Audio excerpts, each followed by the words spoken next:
हरे कृष्णा, राधे राधे सभी को। राधा गोविंद श्रृंगार में आप सबको स्वागत है। मेरे चैनल में नए हैं तो प्लीज़ सब्सक्राइब कीजिए। आज मैं भगवान लड्डू गोपाल के श्रृंगार करने जा रही हूँ। बहुत जन पूछते रहते हैं कि आप देख पा रहे हो अभी भी श्रृंगार बहुत ही अच्छा है। मेरा 3 से 3.5 महीना पहले हम किए थे, अभी भी एकदम सुंदर है, कहीं से कुछ उठा हुआ नहीं है। तो मेरे बहुत सारे भक्त ने, लड्डू गोपाल के भक्त ने पूछे थे कि लड्डू गोपाल के ये मेकअप कितना दिन तक रहते हैं, वार्निश विदाउट वार्निश में के भगवान के ये आँखें और ये श्रृंगार रहता है क्या। आप देख पा रहे हो इसे उठाना बहुत ही मुश्किल हो जा रहा है। मुझे अभी उठाने का कोई इरादा नहीं था भगवान के ये श्रृंगार, पर सामने ही जन्माष्टमी है, इसीलिए मुझे लगता है अभी जन्माष्टमी में लड्डू गोपाल के फिर से नया श्रृंगार करना चाहिए। मैं हर जन्माष्टमी में करती हूँ और बीच बीच में भी करती हूँ, पर इस बार मुझे ये ऑयल पेंट लगाने के बाद मुझे इतना ज़्यादातर कुछ चेंज नहीं करना पड़ा और अच्छे से एकदम हो गया। तो यहाँ पे आप देख पा रहे हो मैंने इस कपड़े के अंदर तारपीन तेल लिया है। आप तारपीन तेल या फिर केरोसिन जो मिलता है वो दोनों में कोई भी एक ले सकते हो। कोई भी जहाँ मार्केट में जो शॉप में आपका ये ऑयल पेंट मिलता है, आप वहाँ से लेके ये यूज़ कर सकते हो। बाज़ार में जो श्रृंगार के जो लोग श्रृंगार करते हैं बहुत ही ज़्यादा पेंट करते हैं, बहुत ही ज़्यादा चार्ज करते हैं। जो वो एक आग या फिर श्रृंगार करने का नॉर्मली 500 रुपीज़ लेता है। तो मुझे लगा मैं खुद से एक बार ट्राई करती हूँ। तो मैंने पिछली बार किया था, तो अभी फिर से करने जा रही हूँ। चलिए लास्ट तक मेरा वीडियो देखिएगा।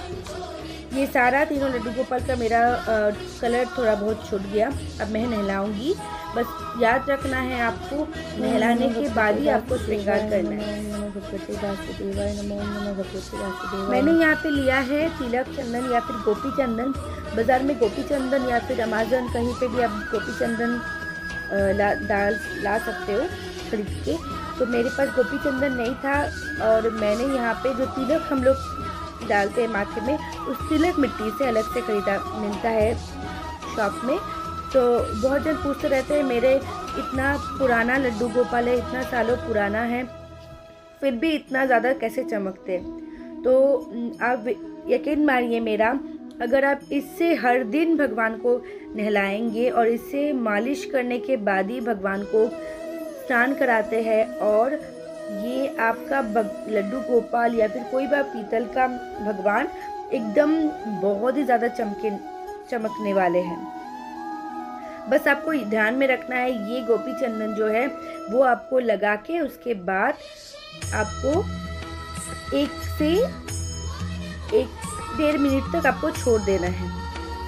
कुछ देर छोड़ने के बाद मैं आपको दिखाती हूँ। ये देखिए काला काला निकल रहा है, ये भगवान का कोई भी कलर नहीं है। ये जो पीतल का जो कलर है, जो गंदगी है, वो सारा निकल रहा है। तो अच्छे से आपको भगवान को नहलाना है। ये तो फास्ट फॉरवर्ड है, बट आपको एकदम धीरे धीरे करना है। बस आपको अच्छे से भगवान को मालिश करना है, और मैं बहुत ही धीरे धीरे कर रही हूँ भगवान को। कोई ऐसे मत लिखिएगा क्या भगवान को धीरे करो या फिर कुछ करो, बिकॉज ये मैं बहुत ही धीरे धीरे कर रही हूँ। बहुत ज़्यादा फास्ट फॉरवर्ड है इसलिए ऐसा लग रहा है। मैं सारे भगवान को नहलाने के बाद दिखाती हूँ कितना ज़्यादा चमक रहे हैं। ये आप देख पा रहे हो एकदम चकाचक लग रहे हैं मेरे लाडो। तो ये आप हर दिन ये गोपी चंदन, ये एक छोटा सा सीक्रेट है, हर दिन गोपी चंदन से ऐसे नहलाने के बाद एकदम प्रॉपरली आपको और एक बार तुलसी पत्ता के संग और गंगा जल के संग भगवान को नहलाना है। स्नान करने के बाद भगवान को अच्छे से पोंछ के उसके बाद ही आपको जो पेंटिंग करना है, जो भी करना है, पूजा करना है, इसके बाद ही आप करो। बिना नहला के लड्डू गोपाल को कभी भी पूजा नहीं करना चाहिए। आप देख पा रहे हो तीनों लड्डू मेरा एकदम चकाचक लग रहा है। इसमें भगवान का श्रृंगार रहता है तो आपको समझ में आता है कितना ज़्यादा चमक रहे भगवान। इसके बाद हम शुरू करते हैं भगवान का श्रृंगार। अब देख पा रहे हो ये तीनों लड्डू अभी कितना समझ में आ रहा है आपको पता नहीं, बट बहुत ही ज़्यादा चमक रहे हैं। ध्यान में रखना है लड्डू गोपाल को जहाँ बैठाना है, कभी भी बैठाने के समय भगवान के नीचे या फिर भगवान के शरीर में ऐसे पानी ना रहे, तो आपको अच्छे से पोंछना होता है। तो मैं सबसे पहले एक ही भगवान को देके दिखाती हूँ आप सबको। मैंने यहाँ पे वाइट लिया है, ये नेरोलैक का कलर है। मैंने आँखों के पहले मेरे थोड़ा सा बड़ा बड़ा आँख लगे, इसके लिए मैंने यहाँ पे एमसिल जो होता है, एमसिल से ये कवर किया है। ये भी मैंने बहुत 6 मंथ से ज़्यादा पहले मैंने एमसिल लगाया था, अभी भी उतना ही है। तो आपको मतलब सबसे पहले ये बेस करना है वाइट से, मतलब पहले गले में या जहाँ पे हार माला बनाएंगे वहाँ भी आपको वाइट लगाना है, आँखों के ऊपर तो लगाना ही है और हाथ के ऊपर भी लगाना है। उसके बाद मैं धीरे धीरे करके येलो कर रही हूँ। ये लड्डू बना रही हूँ तो इसका भी येलो बना रही हूँ मैं। अब देख पा रहे हो सारा लड्डू का मेरा आँखों के बीच में मैंने ब्राउन लिया है। ये मेरे आँखों के मेरे छोटे वाले लड्डू गोपाल के आँख भी कंप्लीट हो गया। मैं धीरे धीरे दिखाती हूँ बड़े भगवान के आँख कैसे आपको ड्रॉ करना है। याद में रखना है कि सबसे ज़्यादा आँखों में ध्यान देना है, चाहे अपने कुछ और ख़राब हो बट आँख अगर ख़राब हो जाए तो भगवान का जो श्रृंगार है वो एकदम अधूरा रह जाता है, वो एकदम अच्छा नहीं लगता है। तो आँख में ध्यान देना है। और मैंने यहाँ पे लिया है 000 ब्रश, मतलब बहुत ही पतला ब्रश। जितना पतला ब्रश होगा उतना ज़्यादा आपका श्रृंगार अच्छा होगा। आँख पतले से अगर करोगे तो ज़्यादा अच्छा लगता है। तो आप देख पा रहे हो मैंने ऐसे करके फिल कर लिया।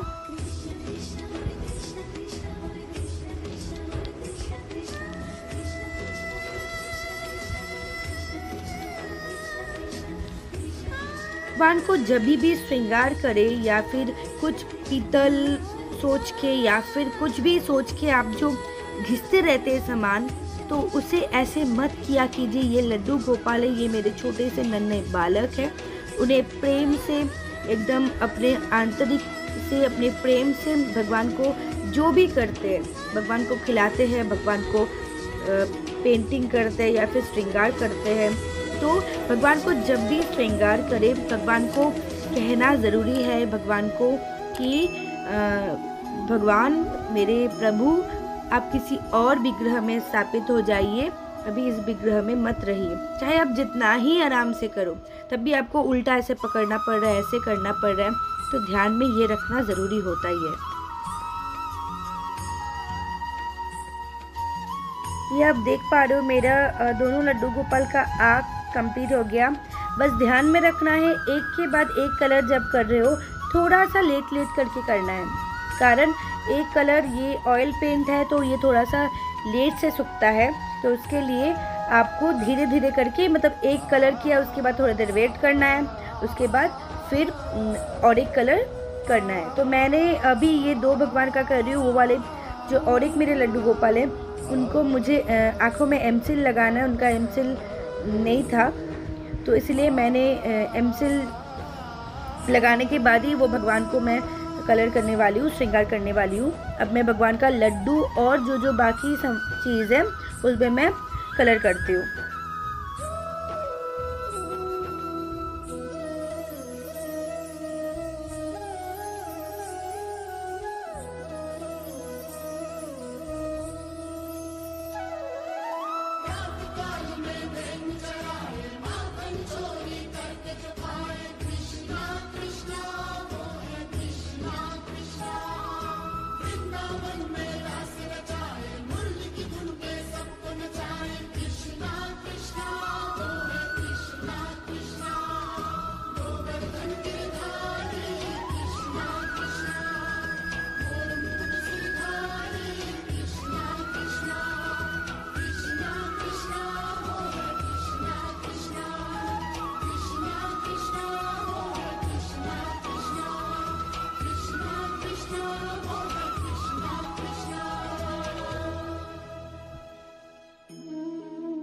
भगवान के जहाँ जहाँ मेरे को ये ब्लैक यूज़ करना है, मतलब माथे में ब्लैक यूज़ करना है, तो मैं ये माथे में ब्लैक यूज़ कर लेती हूँ। बस ध्यान में रखना है आपको कुछ ऑयल पेंट करने के समय कुछ चीज़ ध्यान में रखना ज़रूरी होता है कि एक तो आपको तारपीन तेल लेना है, उसी में भगवान के ये जो हम श्रृंगार कर रहे हैं, के कलर कर रहे हैं, एक एक कलर के बाद जैसे हम लोग नॉर्मल वाटर कलर को पानी में धोते, ये ऑयल पेंट है तो इसको आपको ऑयल से धोना होता है। मतलब तारपीन तेल लेना है आपको और उससे भगवान के श्रृंगार एक एक कलर करने के बाद आपको धोना है।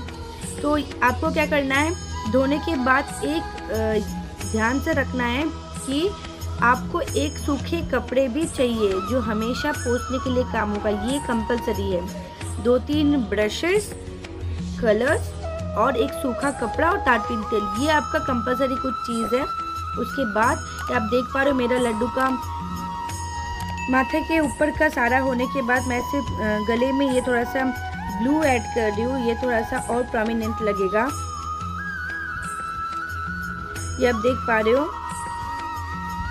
और कलर लेना चाहते हो तो ले सकते हो। मैं यहाँ पे ब्लू कलर लाई हूँ तो मैं इसमें भगवान के आई शैडो में ब्लू कर रही हूँ ताकि भगवान का चेहरा और भी खिला खिला लगे।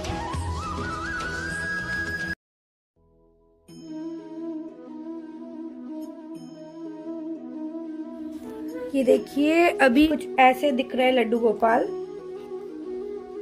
देखिए पहले और अभी में एकदम अलग से अंतर हो गया, एकदम अलग लग रहे थे, अभी एकदम अलग लग रहे हैं।